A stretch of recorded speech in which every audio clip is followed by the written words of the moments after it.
Você é representante de Cristo. Nós temos um embaixador da nossa nação brasileira, que ele é o representante do nosso atual presidente. Tem um embaixador que está nos Estados Unidos, o embaixador que está na China, o embaixador que está em diversos lugares. Tem uns representantes, meus irmãos, os embaixadores. Então eles estão representando o presidente, ou seja, o apóstolo é aquele que representa Deus, aquele que vai representando a palavra de Deus, porque o embaixador ele fala o que o presidente diz para ele. Olha, você fala isso aqui, aí ele vai lá e fala. Então a mesma coisa o apóstolo, ele falava, representava o que Cristo orientava a ele. Isso é que é ser apóstolo. Outros apóstolos, está escrito em Atos 14:14. Vamos ver aqui. Louvado seja Deus. Oh glória. E alguém quiser ler, eu fico à vontade, que eu gosto de ouvir vocês lendo também. 14:14, por gentileza, só o versículo 14. Quem quiser ler, tá bom? Pode ficar à vontade.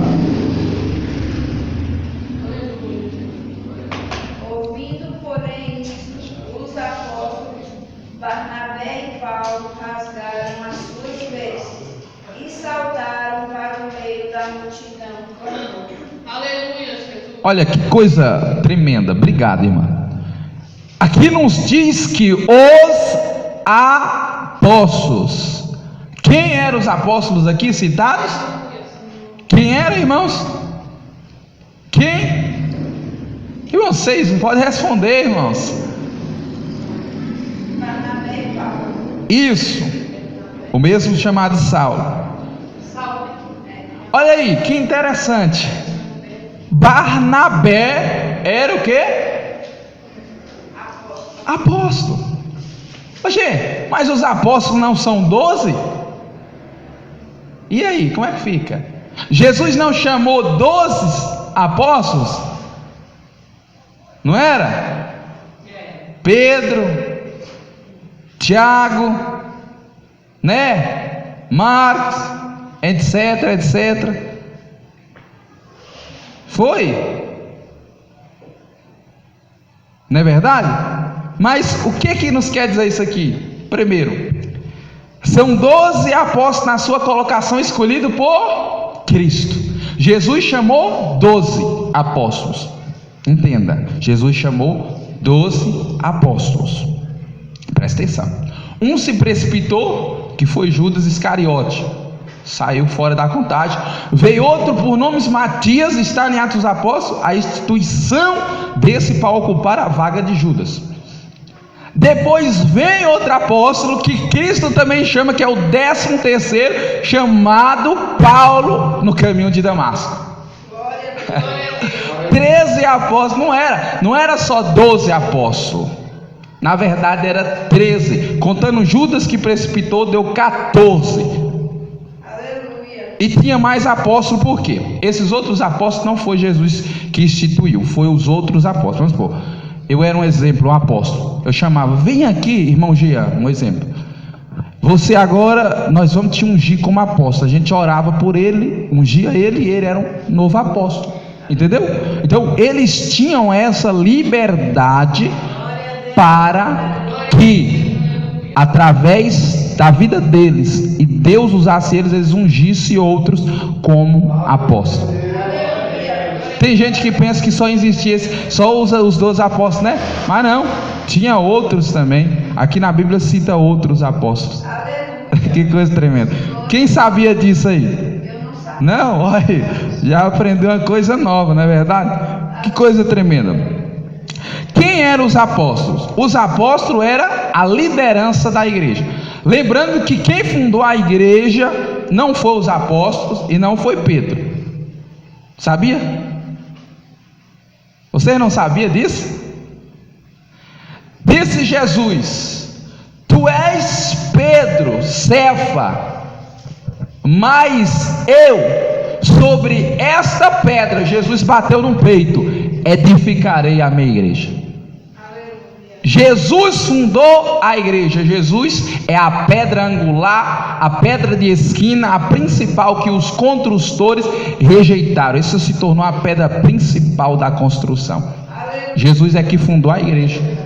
Pedro era o presidente da igreja.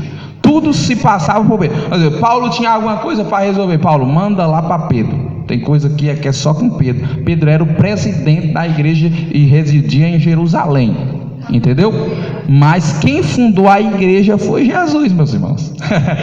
Quem fundou a igreja foi Jesus. Aí em Atos dos Apóstolos nós vemos que a igreja primitiva, ela é instituída. Ela já era fundada com os 12. Porque entenda, o que é a igreja? O conceito de igreja. Eu acho que eu vou gastar muito tempo com isso. O que é conceito de igreja?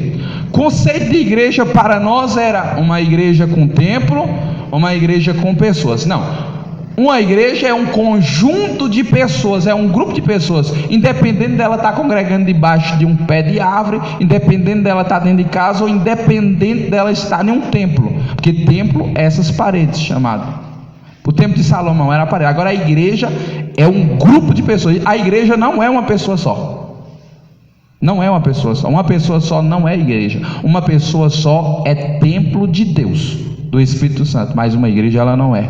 A igreja é um conjunto. A igreja é chamada eclésia. Diz que é de dentro para fora. A igreja foi tirada de dentro para fora. Por quê? Porque a igreja ela pregar do lado de fora. Ela pregar para o povo que está lá fora.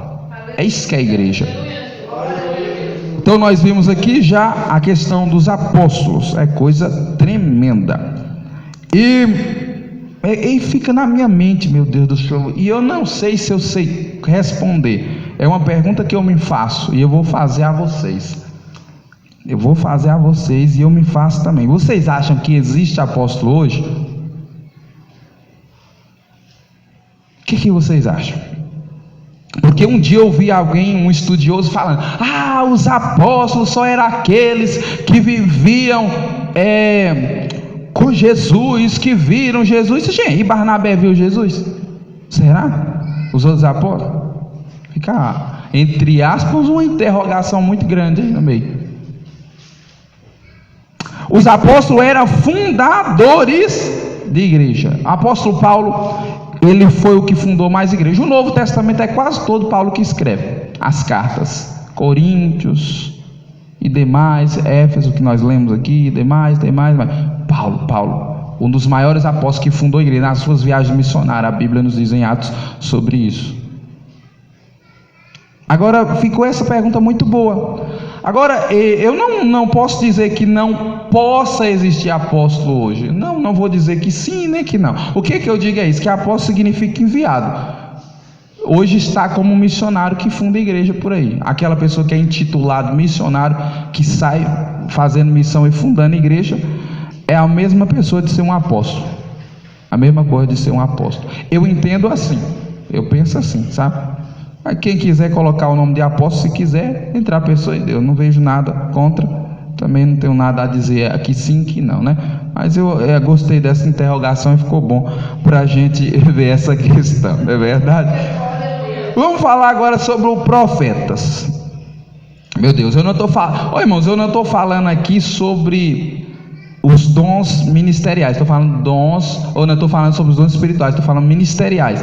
Dons espirituais é uma coisa, eu estou falando aqui do caráter de cada um. Estou falando do caráter do apóstolo, do caráter do profeta. O que é caráter? Estou falando da forma que ele é, da pessoa. Eu não estou falando a manifestação espiritual, eu estou falando a pessoa como é, como cargo, como exerce, entendeu? Estão compreendendo, né? Vamos lá, profetas. O que é profeta? O que é profeta? A profecia nós sabemos que é Deus falando, não é verdade? O dom da profecia a gente entende. O profeta, já falei, o profeta também pode ser um porta-voz de Deus, aquele que fala o que Deus manda. Mas o profeta é no Velho Testamento, o profeta é uma pessoa entendida, e hoje também, o profeta é uma pessoa entendida dos caminhos e planos de Deus. Ela era consultada para averiguar a vontade de Deus no assunto. O profeta, ele conhece o caminho de Deus. Ele conhece os planos de Deus. E as pessoas chegavam até ele para consultar alguma coisa a respeito da palavra de Deus. O exemplo: quando no tempo das guerras que tinham os reis no Velho Testamento, os reis chegavam aos profetas e diziam: e aí, nós podemos batalhar lá contra o nosso exército inimigo?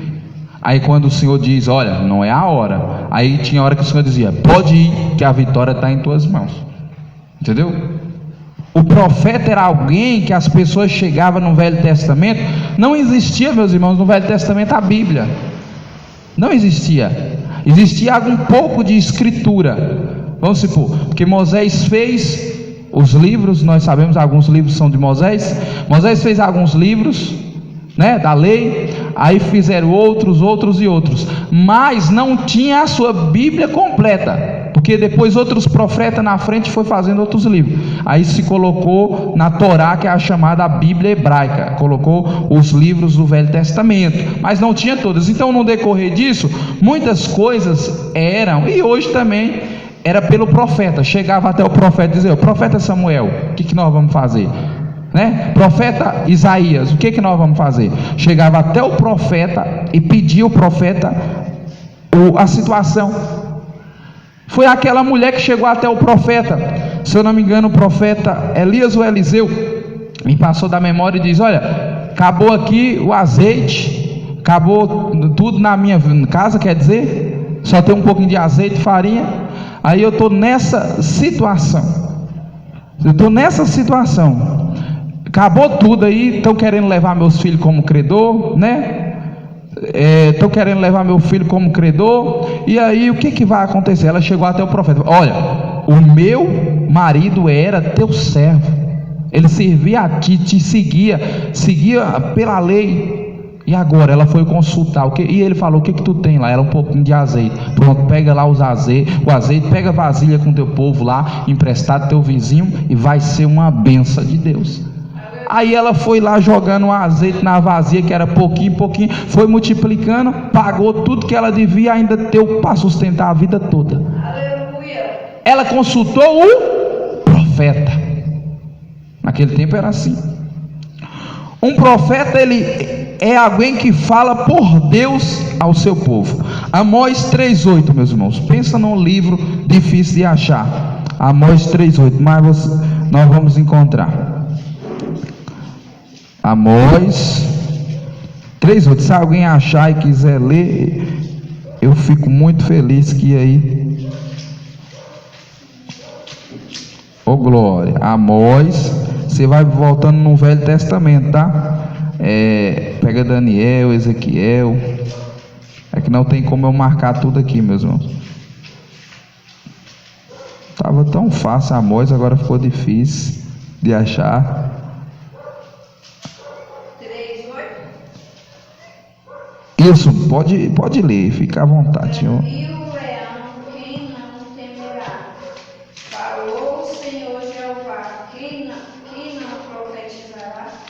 Ah, glória. É depois de Oséias para lá, meus irmãos. Oséias, Joel e Amós.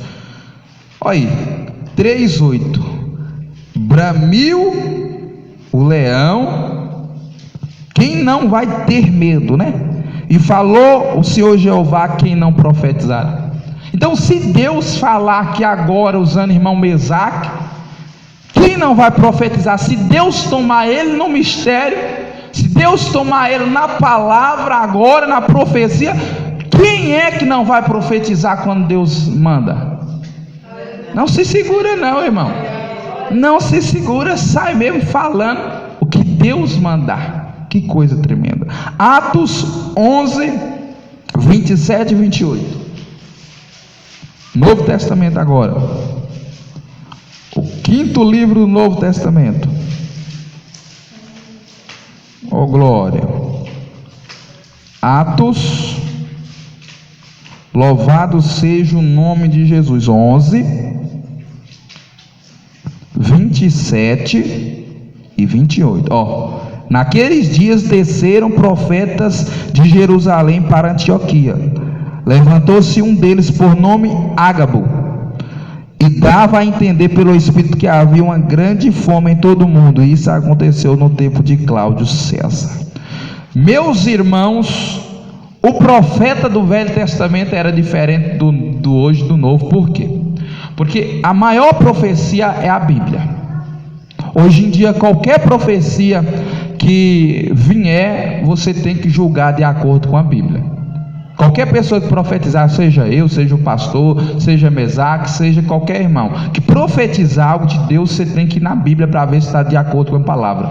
Paulo já orientava dizendo: julguei a profecia e não o profeta. Por quê? Porque não adianta julgar o caráter do profeta. Porque como julgar a pessoa? No julgamento aí você está julgando um julgamento condenatório. É por isso que ele diz assim: julgar a profecia. Julgue a profecia. Tem que julgar a profecia, ver se ela está enquadrada com o que a Bíblia nos orienta.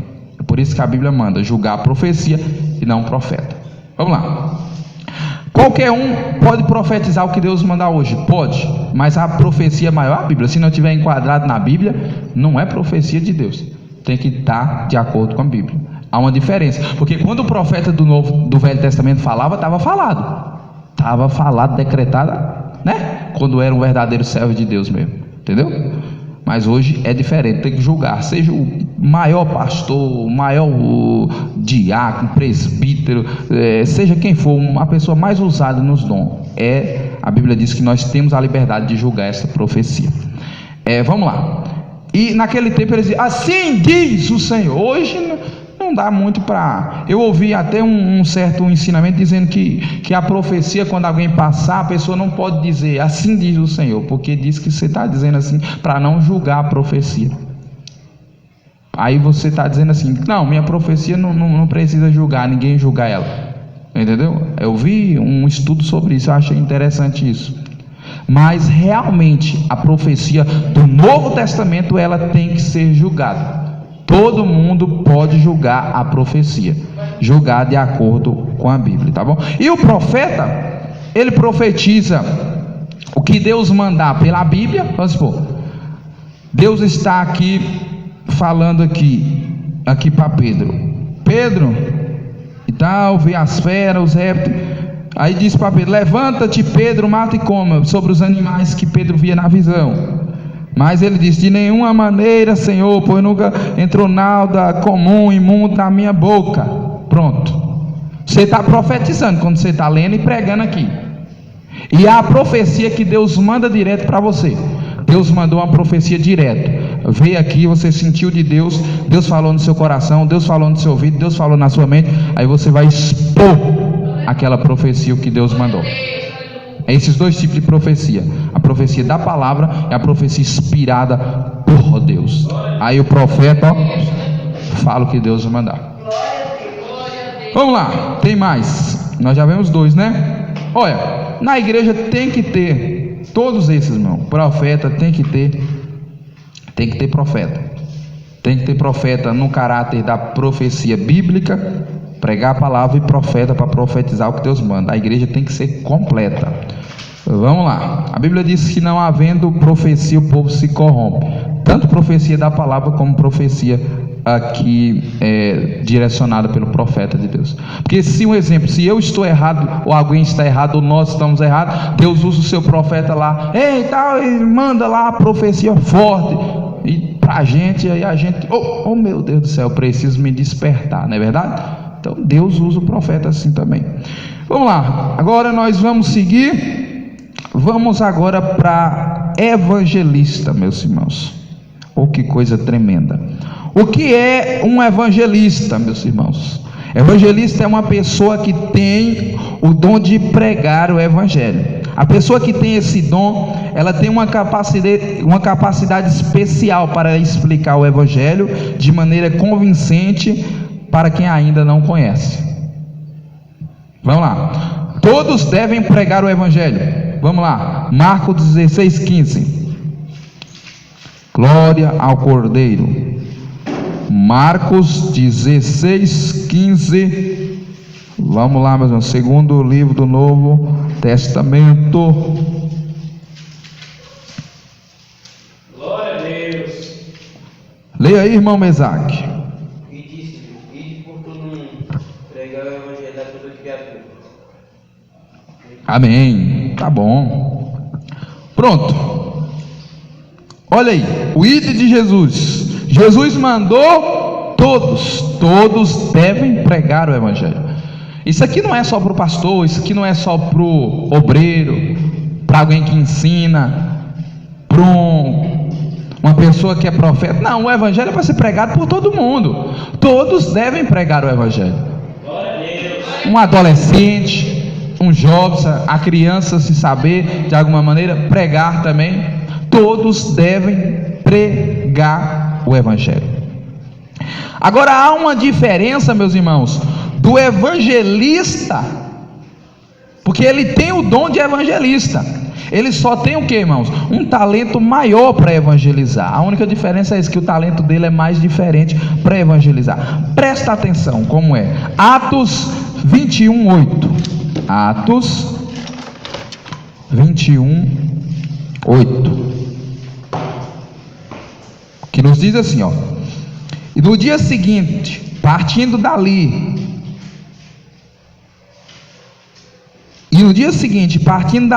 Paulo e nós que com ele estávamos, chegamos a Cesareia, e entrando em casa do Filipe, o evangelista, que era um dos 7, ficamos com ele. Primeiro, quem era Filipe?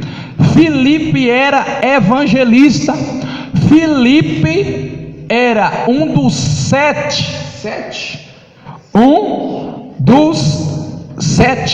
diáconos que foram instituídos para cuidar das viúvas gregas, porque os gregos achavam que suas viúvas estavam sendo desprezadas. Aí a igreja, com a sua diretoria, vamos dizer assim, organiza e chama 7, e também Estevão estava incluído nesse grupo de 7. E Filipe também era um dos diáconos que foi instituído para ajudar ali na obra de servir as viúvas, ajudar nas suas necessidades, porque as viúvas naquele tempo não tinham forma de sustento, né? Então Filipe era um deles. Filipe também, a Bíblia diz que tinha 2 filhas que profetizavam, meus irmãos, se eu não me engano é esse Filipe. Filipe era um evangelista. Vejamos Atos 8:35.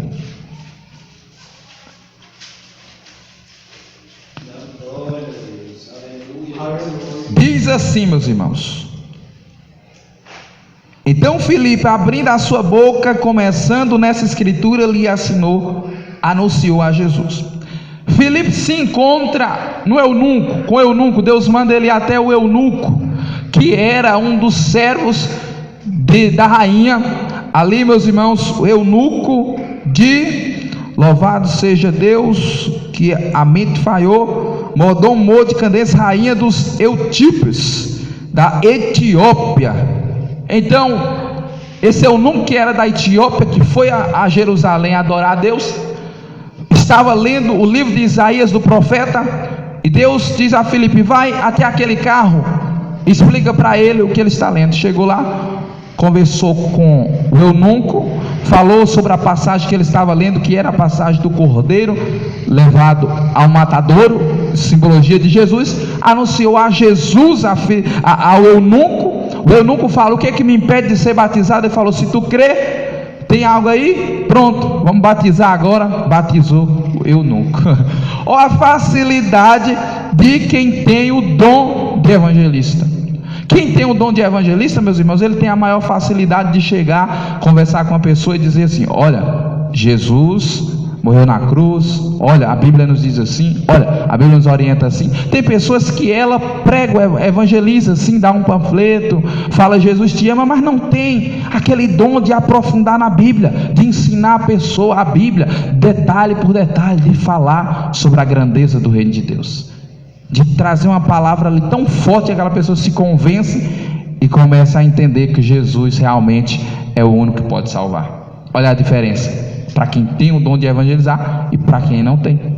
É por isso que aqueles evangelistas que saem por aí evangelizando tem um grande valor. Tanto o evangelismo, como eu digo, evangelismo que está público falando com as pessoas, como um evangelismo individual, que a pessoa chega na pessoa, para ali, um exemplo, para na pessoa que está ali, vai anunciando Jesus, como foi o caso de Filipe com o eunuco, entendeu? É maravilhoso esse trabalho evangelístico, meus irmãos, é coisa linda, mas é o dever de todos. Não é porque talvez você não tenha esse dom, porque todo mundo tem um talento de Deus. Não venha dizer, todo mundo tem um talento. Tem gente que diz, não tem um talento. Todo mundo tem um talento, meus irmãos.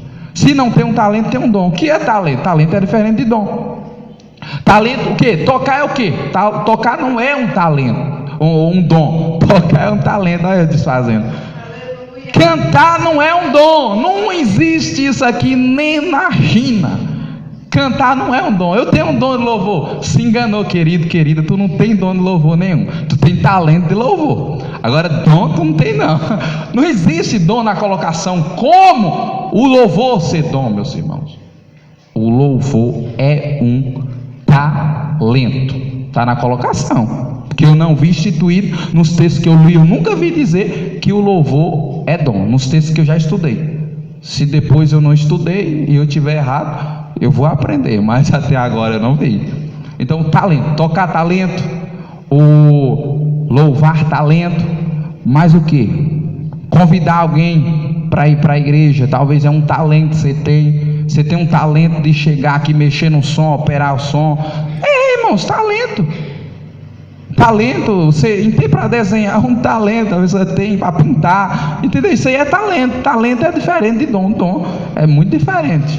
Muito diferente dom para talento. Então, se você não tem um dom, você tem um talento. Ninguém, meus irmãos, está na igreja. Tem gente que pensa, eu estou na igreja, não sei fazer nada. Pelo amor de Deus, não para com isso. Você sabe fazer alguma coisa para Deus? Não é possível. Você não pode chegar na igreja, limpar uma cadeira. Você está fazendo uma coisa grande para Deus. Tem gente que menospreza as pessoas porque uma pessoa não faz isso, outra faz aquilo. Que é isso, irmão? Para mim, uma pessoa que chega na igreja, limpa a igreja, limpa uma cadeira, sai com a salva, pegando a oferta, para mim tem o mesmo valor que um evangelista, que um pastor, que um diácono. Para mim não tem diferença nenhuma. Glória a Deus. Não, para mim todos diante de Deus têm um grande valor. Tem gente que, sobre a questão das irmãs do círculo de oração, o círculo de oração é a coluna da igreja. Se não tiver oração, os pregadores não ficam em pé. O círculo de oração, as irmãs do círculo de oração fica mais importante que nós que ensinam, que nós que pregam e que evangelizam. Sabia? Olha o grande valor que você tem. Olha o grande valor que a irmã que tem, a irmã que ora. Olha o grande valor. Você está sustentando a igreja. Você é uma coluna da igreja. Olha o valor que você tem, irmã. Se você não limpar, a pessoa vai chegar aqui, vai meter o pé, vai embora. Aí você limpa, a pessoa chega, senta, fica na bênção, ouve a palavra e Deus opera na vida dela. Olha que coisa tremenda você está fazendo para Deus. Todo mundo tem um dom ou um talento. Você não é inativo. Os membros estão aí e serve para alguma coisa. Tudo, até a unha serve para alguma coisa. Tudo aqui serve para alguma coisa. Com a parte do nosso corpo, todos os nossos membros. Então é por isso que todos têm importância.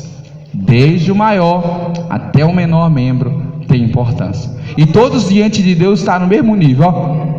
Lá no céu não vai ter, o evangelista, pastor, está lá naquele lugar. Não. A irmã que faxina, a irmã que visita, o irmão que é obreiro, que é diácono, que ajuda na mesa, servir e tal, aquele ali vai ficar. Não, todo mundo vai estar no mesmo lugar, irmãos. Todo mundo está no mesmo nível aí, ó. Claro que a Bíblia diz que o galardão, quem fazer mais, recebe mais. É verdade. Mas o mesmo nível. Para Deus não tem pastor e para Deus não tem questão da irmã que limpa a igreja. Para Deus está a mesma coisa. Você tem a mesma importância. Porque você está fazendo o que você sabe, irmão. Você está fazendo o que Deus lhe deu. Faça o que Deus lhe deu. Não importa se seja só orar que você sabe. Está sendo uma das coisas mais importantes, orando, segurando a igreja em pé. Então não despreze os seus talentos que você tem. Não despreze também o seu dom. Bora ver se dá tempo de terminar. Então, para você saber o que é, nós estávamos falando, foi de evangelista, não foi, meus irmãos? Diga aí para mim não errar. Foi. Para saber se você é um evangelista, você só é praticar. Os outros dons, o que nós faz? Eu olhando assim, meus irmãos, pela direção de Deus, já olho para umas pessoas assim, eu já vejo qual é o dom que ela tem, ministerial. Olha assim, já sei. Deus me dá, aí Deus já me faz entender na hora. Algumas pessoas, não todas, mas algumas eu olho e Deus já me dá e faz entender qual é o dom ministerial que aquela pessoa tem, se é evangelista, se é pastor, não, principalmente na área pastoral, eu entendo muito disso aí, pela direção de Deus. Então, primeiro é o que? A pessoa orar a Deus, Deus, qual é o dom que eu tenho, meu Pai? Qual é o dom ministerial ou o dom espiritual que eu tenho? Me faz entender qual é o dom. E depois que Deus lhe fazer entender qual é o dom que você tem que praticar aquele dom que você tem. Aí se Deus lhe deu o dom pastoral, se Deus deu o dom de profeta, você vai começar a praticar. Mas primeiro ore, peça direção a Deus. E nós, como irmãos, pastores, obreiros, nós que ensinamos, também nós que vê o irmão e saber qual é o dom dele, e encaixando ele, ensinando sobre aquele dom, para que ele desenvolva também. Amém? Vamos lá, que eu não tenho mais tempo não. Então, você quiser praticar para ver se você tem esse dom de evangelista aí. Pastores, o pastor é uma pessoa que cuida dos outros membros da igreja, exercendo a liderança. O pastor está na liderança aqui da igreja maior, né? Nós temos o pastor, ele está na liderança maior, primeiro Deus, depois ele, não é verdade? Ele ajuda a igreja a crescer, exorta, corrige e aconselha. Meus irmãos, a responsabilidade de um pastor, capítulo 1 de Pedro, versículos 1 Pedro 5, 3, vamos ler aqui. 1 Pedro, glória ao Cordeiro. Olha os livrinhos pequenos, louvado seja Deus. E eu vou querer que alguém lê esse livrinho pequeno aí, porque glória ao Cordeiro. 1 Pedro, eu falei 5, 3, capítulo 5, versículo 3 e 4 de 1 Pedro. Leia aí para mim. Nem como tendo domínio sobre a herança de Deus, mas servindo de exemplo ao rebanho. E quando aparecer o sumo pastor, alcançareis a incorruptível coroa de glória. Pronto, irmãos. Aqui está dizendo 1 Pedro 5, capítulo 5, versículo 3. Vamos lá. Que nos diz como não tendo domínio sobre a herança. Primeiro, o que esse texto está dizendo? Está dizendo assim: o pastor ele não pode se achar dono da igreja, não pode querer ter domínio como a herança. O que é a herança? A herança é a igreja, que é a herança de Deus. O texto está dizendo assim, que os pastores não queiram ter o domínio dessa herança, queira dominar, queira ser dono dela, entendeu? É isso que está dizendo. Mas servir como um exemplo, servindo de exemplo ao rebanho. Mas o pastor, ele vai dar um bom exemplo ao rebanho, entendeu? Ele vai dar um bom proceder, um bom exemplo, a boa forma de agir na obra de Deus, sua vida pessoal, em todos os aspectos, ele vai dar um bom exemplo. Amém? O pastor, irmãos, envolve muita coisa. Eu trouxe só um pouquinho aqui. Muita coisa mesmo está na responsabilidade. A responsabilidade toda da igreja está nas costas do pastor. Está toda nas costas. Ele vai resolver tudo, tirando a parte da financeira, que tem a financeira, as outras partes é tudo ele. Aconselhamento familiar, aconselhamento conjugal, aconselhamento aos jovens e todas essas outras questões. Lembrando que o pastor tem que estar na área do ensino, tem que estar na área do conselho, tem que estar nessas áreas aí, meus irmãos, todas, para que a igreja progrida. Amém? Lembrando que eu estou falando para vocês e eu ensino com toda sabedoria e com cuidado, e nós sabemos que a importância de cada cargo ministerial, exercer esses cargos de acordo com o que a palavra nos orienta. Amém? Eu vou fazer doutores que é o mesmo mestre, e depois eu faço uma conclusão no final. Vamos lá. Eu quero falar agora doutores ou mestres, a parte que eu estou exercendo aqui no momento. Doutor é um especialista na área, mestre é um especialista na área. O doutor e o mestre é aquele que é o professor. aquele que ensina, aquele que vai dar um ensinamento, aquele que vai falar da palavra de Deus. É diferente dos que prega. Por quê? Porque quem dá ensino, meus irmãos, ele entra no fundo da raiz. Ele vai lá para baixo da raiz mesmo, vai contar quantas, a raiz aonde ela vai, se vai para cá, se vai para lá, ele vai esquadrinhar tudo. É diferente de alguém que prega. Alguém que chega aqui e prega, ele prega, dá uma pregação, a gente entende o contexto ali, né? O resumo, mas a gente não entende detalhe por detalhe da pregação. Por quê? Porque é o estudo, é só o estudo que a gente entende detalhe por detalhe, porque o estudo vai focar nas coisas mais pequenininhas. É tipo você pegar uma lupa e você vê as bactérias. A lupa não dá para ver não, mas com o microscópio dá, né? Pega o microscópio, vê ali alguma coisa ali, vê todos os detalhes mínimos. Então é só com o ensino que nós sabemos isso. Então a importância do ensino, tanto para mim quanto para você, para quem ensina como para quem escuta. E não é só eu que ensino. Então quem tem este dom, meus irmãos, coisa tremenda.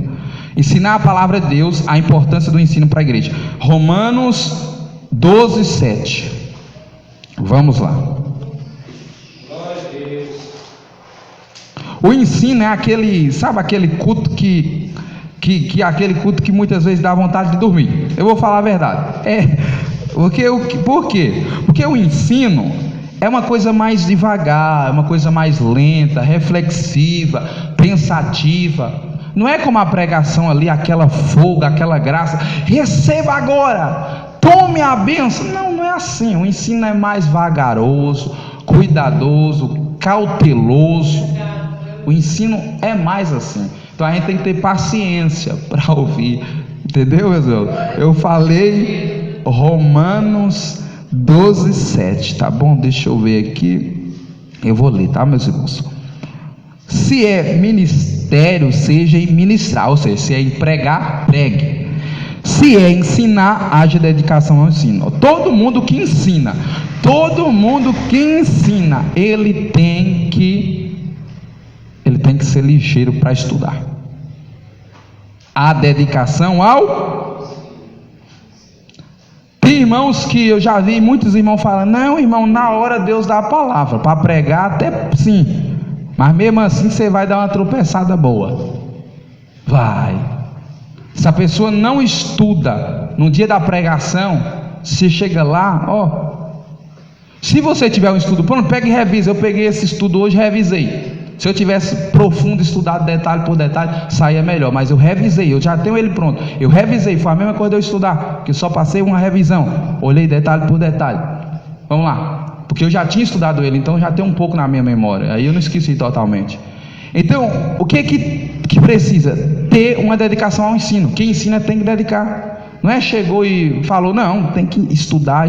Quem ensina? Estuda, detalhe por detalhe. Pronto, estudou, chegou lá em cima num dia, dá um ensino, está abençoado, porque o povo vai entender. Tem que ter dedicação ao ensino. Vamos lá, Romanos não, 1 Coríntios 12, 28. 12, 28. E uns Deus pôs na igreja apóstolos, outros profetas, outros doutores, depois milagre, depois dons de curar, socorro, governo, variedade de língua. Não vou entrar em detalhes, só vou ver aqui sobre o que nós estamos falando, sobre doutores. Entendeu? O que foi Deus que colocou na igreja? Os mestres. Está vendo aí? Vamos lá, Atos 13, 1, para nós encerrar. Então, se eu fosse possível, nós ficávamos mais umas 2 horas, porque não dá tempo. 13, 1, eu gosto de ensino, irmão. Eu escuto ensino de 2 horas. Coloca o lado, deixa, benção. 13, 1. E na igreja que estava em Antioquia havia alguns profetas e doutores, a saber Barnabé, Barnabé também era doutor, Simão, chamado Níger, Lúcio, Cireneu, Manaé, que fora criado com Herodes, o tetrarca, e Saulo, que Saulo também era um dos doutores, professores, mestre. Pronto. O mestre é esse, é quem chega lá, dá um ensino e tal. Irmãos, a minha fraca pessoa, Vocês sabem que eu sou uma pessoa que ensino e que eu falo detalhe por detalhe da Bíblia. E eu vou dizer a verdade, que se os cargos ministeriais estiver invertido, não, o negócio não vai muito bem. Como assim? Um exemplo, não que seja uma colocação, porque não está escrito na Bíblia como esse nome, mas um dia uma pessoa me chamou assim, missionário. Eu falei, não. Eu não falei com ela não, mas eu por dentro eu sei, não é a minha área. Eu sou evangelista, eu me considero evangelista, e Deus me chamou para evangelista porque eu conheço o dom que Deus me deu para evangelista. Missionário é um pouco mais diferente, apesar que é um pouco parecido, mas tem uma diferença. Missionário faz missão e ele pode até fundar a igreja e tal. Agora eu me considero mais um evangelista. Eu me considero. Uma diferença. Uma pessoa, um exemplo, chamar o profeta de evangelista. O cargo está invertido. Cada um exerça o seu cargo. A mim há uma preocupação muito grande em exercer um cargo que eu não fui chamado. Porque se eu exerço um cargo que eu não tenho dom, como que vai progredir se eu não tenho dom? Se Deus chamou uns a profeta, outros a pastores, outros a doutores, outros a evangelista, se Deus chamou cada um no seu canto, eu tenho que exercer o que Deus me chamou. Você que é um evangelista, se você não tiver também a profecia, você não pode exercer o cargo profético, porque você não é profeta. Então você vai exercer o cargo evangelístico. Se você é mestre, você não vai exercer o cargo, meus irmãos, na área de, vamos supor aqui, de profeta. Se você está no cargo, você deve seguir aquele dom que Deus lhe deu: evangelista, profeta, doutor, pastor. Se você for para um ministério que você não é chamado, fica difícil. Eu ensino isso por quê? Porque eu ensino com base bíblica, e eu sei muitas coisas que eu já passei e que eu já presenciei, e que eu sei que a pessoa tem que exercer o dom que Deus deu para ela, seja qual for o dom que Deus te deu, seja tanto o dom ministerial como o dom espiritual. Se Deus te deu aquele dom, tu exerça aquele dom. Se você for exercer um dom que você não tem, fica difícil. Então, irmãos, nós temos que conhecer se nós temos algum desses dons. Qual é o dom que você tem? Qual é o dom? Não diga para mim que não sabe, você sabe. A pessoa sabe. Talvez uma pessoa nova na fé, ela não sabe. Mas eu, irmãos, para a glória de Deus, quando eu fui chamado, logo Deus já foi me dando a direção. Então os cargos, meus irmãos, os cargos que Deus me deu, hoje eu sei qual é os cargos, qual é a posição eclesiástica e qual é os dons ministerial que Deus me deu. Eu sei qual é eles. Eu citei um deles aqui. Eu sei qual é, porque eu me saí bem naquilo. E quando nós temos o dom naquilo, se sai bem. Quando a gente tem um dom, aquilo cresce, aquilo desenvolve, aquilo vai para frente. Está entendendo? Então nós devemos estar de acordo com o dom que Deus deu. Exerça o dom que Deus te deu. O que Paulo escreveu a Timóteo: não despreze o dom que há em ti. E eu não falo só nos dons espirituais, eu estou falando dos dons ministeriais. Se você for chamado para profetizar, profetiza. Se você for chamado para ser aqui um mestre, seja um professor. Se você for chamado para ser pastor, pastoreie. Se você for chamado, meu irmão, para estar exercendo um cargo evangelístico, evangelize, exerça os seus cargos pela direção de Deus. Entendeu? Aqui, irmãos, eu prego que Deus manda pela direção de Deus. Talvez algumas pessoas acham difícil a palavra, mas é a palavra. Porque quem está na direção sabe como falar a palavra quando a palavra é direcionada. E eu estou aqui na direção do ensino, me ensinando para vocês. Ensinando para vocês. Entendeu? Amém, meus irmãos? É difícil. O negócio é de suar mesmo, ó. Suou mesmo. Não é difícil, irmãos? Diga que é fácil. Então, meus irmãos, vocês compreenderam? Por que eu dou esse ensino? Para vocês saberem o que é os dons ministeriais e para vocês exercer o dom que vocês têm. Para vocês exercer os dons que você tem. É tão interessante. Terminando já. Paulo tinha muitos dons. Paulo tinha o dom de mestre. Paulo tinha o dom de profeta. Paulo era apóstolo. Oh, meu Deus. Estava na colocação, não vou dizer de pastor, mas estava nessas colocações, principalmente profeta, mestre e apóstolo. Ele estava nessa colocação, Paulo. Se eu não me engano, Paulo tinha os 12 dons do Espírito Santo. Era um homem usado por Deus. E a glória é de Deus. Não pode idolatrar o homem, não. A glória é de Deus. Mas Deus pode dar para um. A pessoa que tem um cargo evangelístico, ele também pode ser um profeta, sabia? Porque Deus pode dar o dom ministerial para ele de profeta. Deus pode dar o cargo evangelístico para ele. Deus pode dar o cargo de doutor para ele. Então tem tem pastores e tem irmãos que tem todos esses dons ministeriais. Tem pastor que é pastor, é evangelista, é doutor e as outras mais, meus irmãos, tudo. Eu não digo apóstolo porque apóstolo está difícil, mas tem gente que tem todos esses dons aqui ministeriais, sabia? É coisa tremenda, meus irmãos. Esse dom aqui, eu não digo para você orar e pedir. Se você quiser orar e pedir, amém. Mas eu vi na Bíblia dizendo para pedir os outros. Sabe que a Bíblia diz que Deus escolheu esses aqui. Ele deu uns, como apóstolo, profeta, doutores, entendeu? Esse aqui foi Deus que escolheu. Não foi eu que pedi. Agora nos dons espirituais diz assim, ó: buscai com zelo os dons espirituais. Coríntios 12, 1 Coríntios 12. Principalmente de profetizar. Os espirituais manda buscar. Esse aqui diz que é ele que escolheu. Se ele escolheu, está escolhido, abençoado, no nome de Jesus. Amém? Pastor, quer encerrar? Eu vou fazer a oração.